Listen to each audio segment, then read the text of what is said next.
Hi again. The words we use shape our life, and in today's tip I want to talk about a couple of three-letter words, one of which could be restricting you and one of which can really empower you.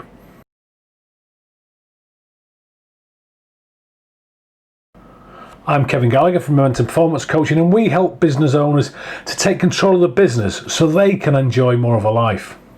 And as you can see, unfortunately, it looks like I'm heading for another one of Sue's lockdown haircuts.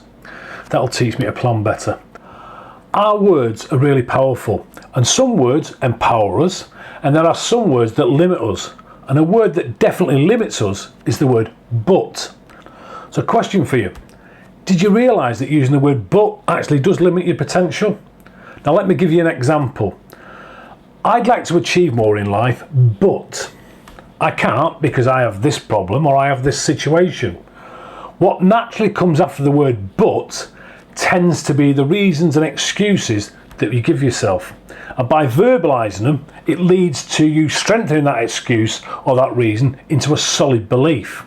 But watch what happens when you change the word to and.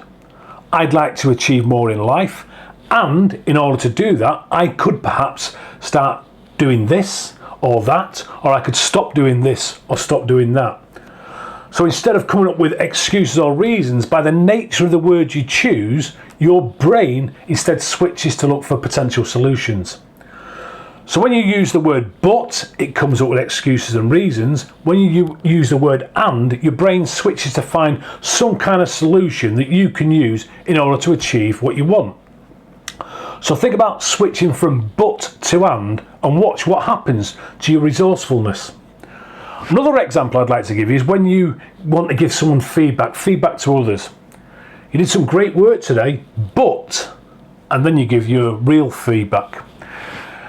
You did great work today can be seen as a phrase that you use to soften the person up before you hit them with the real and sometimes constructive feedback. So when people are listening to that constructive feedback, they don't actually see the sincerity in the first part of the sentence.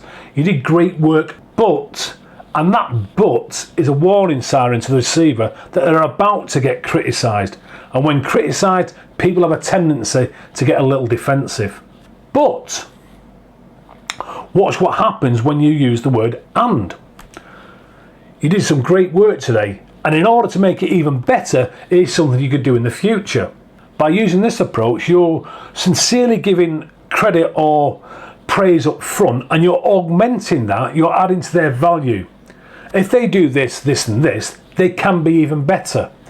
And what you'll find is that people will be far more receptive to this kind of feedback than when you use that big, hairy but.